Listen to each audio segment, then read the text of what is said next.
I'm Eric Manning, and I'm with my friend Stuart Elliott, and we're starting a podcast and an introduction to Through the Abyss, and it has to do with purpose and meaning in life. Is there that, or does that even exist, or is it more than just getting a great job and making money? Is it more than just getting ahead or getting status in life, or just finding some kind of peace of mind or some kind of happiness or joy in life? Or is it's about more than that. It's about getting through or confronting or going through the relational issues that come up from childhood all the way until the day you die. I believe that there is a greater meaning and purpose to life outside of all the material things you see on the earth,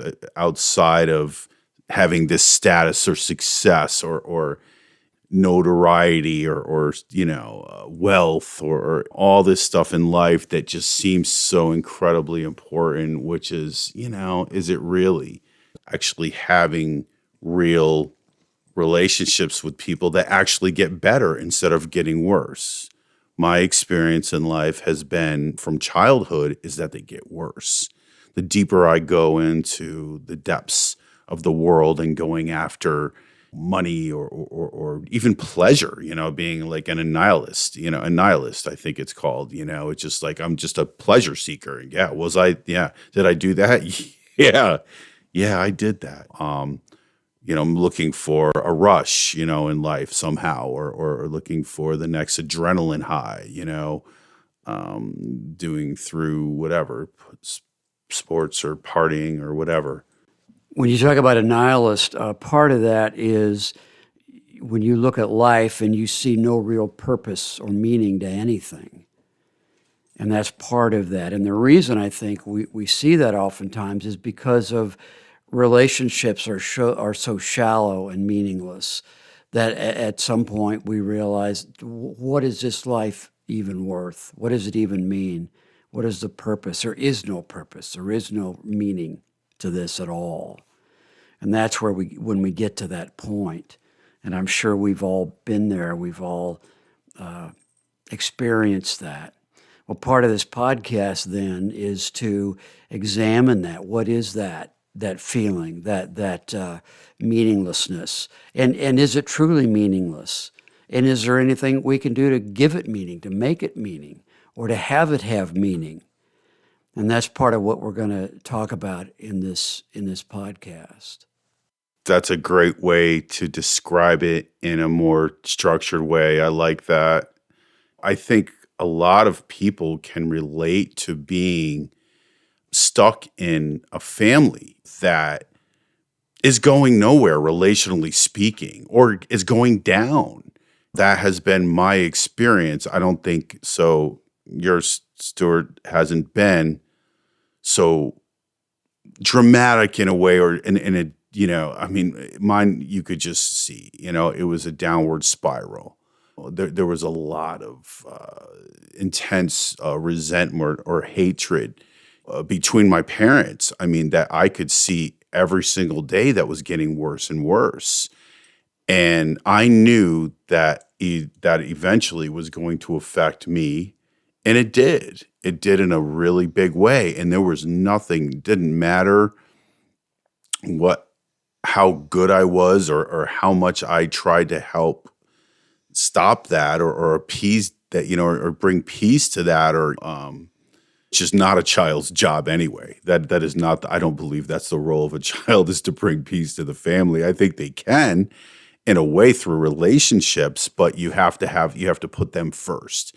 And that's what this to me is about, putting not yourself first, but relationships first. Your relationships, like people will say, oh, you always have to put another person first. Yes, I think that's true relationally speaking, but it's really, I think, more about being involved in a relationship that gets better instead of worse, or just caring enough or hoping or believing that a relationship could actually get better. And I do believe that is through God. I am not, I'll just make this disclaimer now. I am not a church person. I never will be a church person and don't want to be. And for people maybe that are out there that really are hooked into that or really believe that that is a big part of their lives, this podcast probably will not be for you. And that's fine. You could go your way and I'll go mine. But I still believe in God and Christ and Father and Son and Spirit. I do believe in that, but I believe in that without the stipulation of somebody else being over me other than God himself or Son, Christ himself or Spirit himself. That's how I believe that is. It's without, I think that works best in relationships through him and him alone, not with other people in the way. Meaning I don't believe I can step up and lord it over anybody else. And I think, Stuart, you can't do that to me and I can't do that to you. And in that, when we realize that, we can have a true friendship, then we can have a true, truthful, we confess our, our fallen humanity to one another, then we have relationship with one another. That's what I mean. And that's true with everybody, and under Christ, I think that's everybody's level. Like, as you said before, everybody's even. And if you don't like that, well, then I think you're going to have a really hard time having relationships with other people. I wonder, for those listening, are there times that when it's quiet, when you think about the relationships you have with people, and do you wonder, is this all there is? Do relationships have to be this way, the way they are? And when I say the way they are, I usually mean relationships that are hurtful, shallow, destructive, where people are trying to control each other and hurt each other. Do you wonder if this is just the way it is and this is the way it will always be? Or do you think there's got to be a better way to live? There has to be a better way to relate to each other. And if you do, those are the people we'd like to talk with. We would like to have conversations with.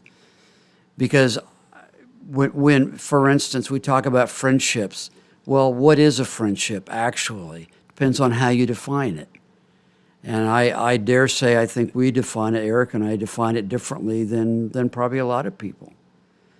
A real friendship is when you do put each other first. And I don't just mean in the words you say, oh, yes, I believe that we should put each other first. But there's another level of it where it's more than just words, it's actually doing. You actually, in your heart, prefer the other person. And Eric mentioned church before.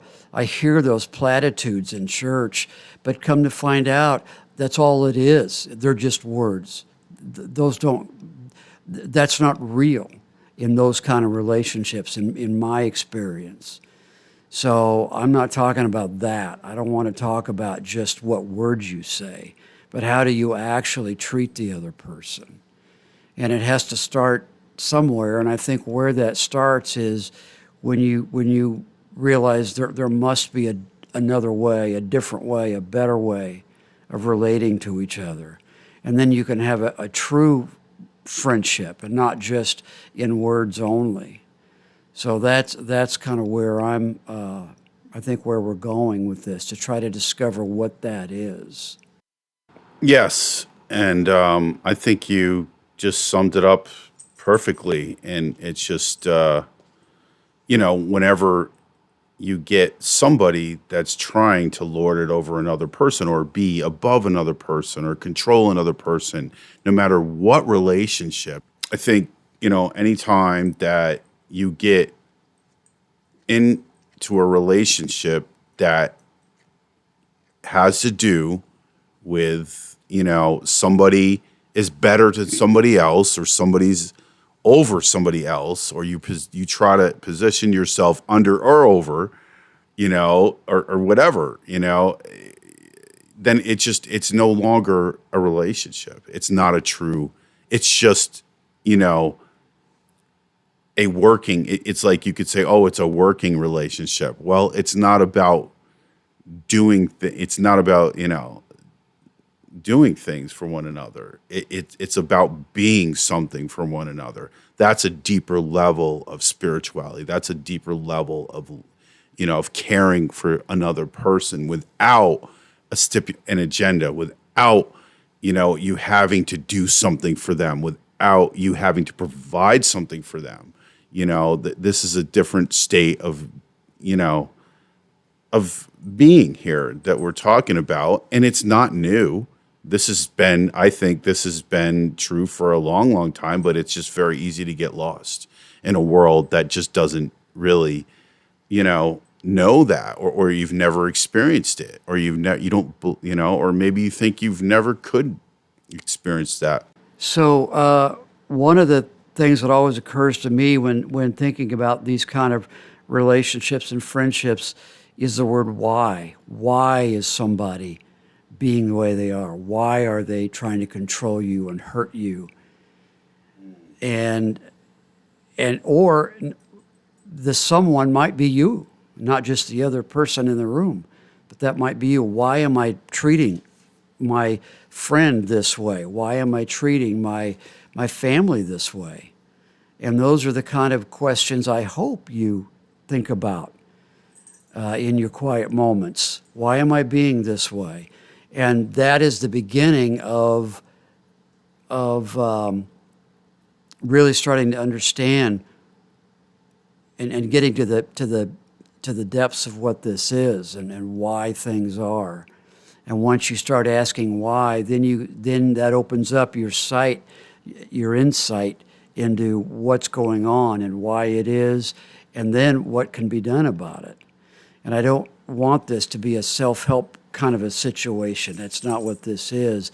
But it does open things up to you, and you can start to see how you are the way you are and how the other person is the way they are. And that opens up possibilities of how things can be different. How can you be different toward that person? And it's a matter of the heart too. It's not just, well, I will decide that to start treating them this way or that way. It's how it changes your heart is where it really goes in. That's the source of real change. It's how it changes in your heart, not just in your head, not just, oh, well, I'm going to be different. Well, that's great. I'm glad you want to be different. But let it sink into your heart, and that's where the real change starts happening. And it happens over time, too. That's the other thing I realized. I've always heard in my life where things just take time in relationships. And, okay, that sounds good, but I'm starting to understand now that that's a real thing, and it's not something I can control. I just let it happen. And over time, things start to be different in a relationship, in a friendship, a true friendship. And it's out of my control. And that's the other thing. People try to control each other. And when you start letting it seep into your heart, then that's where the change happens, and it's not under my control. And as Eric mentioned, this tends to be a spiritual thing, and that's where the source of the change happens, I believe. So it's a psychological understanding, but it's also a spiritual understanding. And you let go and let God. I know that's a term I've heard in church a lot, and I'm sorry they've commandeered that phrase, but I think it's true. You let go and just let the Spirit of God move. Well, I think that's actually more of a 12-step phrase as well that I've heard before. Let go and let God, or live and let live. And I guess I'm certain that they've said that in ministries or churches as well. But there is, despite how it plays out in different human organizations, it still doesn't mean that it's not true. Some principles can stand, and they always stand, but they only stand in the context of people actually caring for one another, or just being open with one another to the point where you really have nothing left to lose.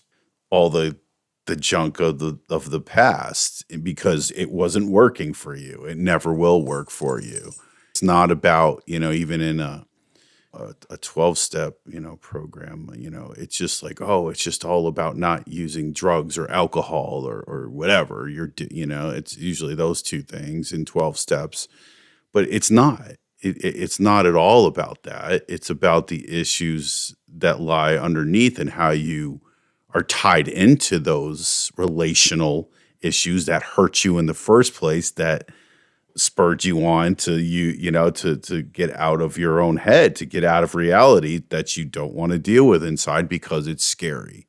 Because fear is a really powerful motivator to push somebody into all kinds of dysfunctional relationships and drug addiction and all kinds of things in the world. Who knows? Greed, power, whatever, to escape reality of who you are, of what you see inside, or what you don't want to see inside, and seeing a person inside that you don't really want to be, but you are that. It's, through a series of relationships going bad, that's made you who you are, or that's led you to be the person that you are. But is it who you really were meant to be in the first place? I think not. So anyway, at that, why don't we close this intro and just kind of go from here? And there's a lot of things to talk about. There's an infinite number of things to talk about on this subject matter, and I hope other people are interested. I know there's other people out there that are interested in this. It's just a matter of finding them. And this is our attempt to try to find them and talk with them, or just converse with them, have a real meaningful conversation, and hopefully long-lasting friendship with them without any strings attached.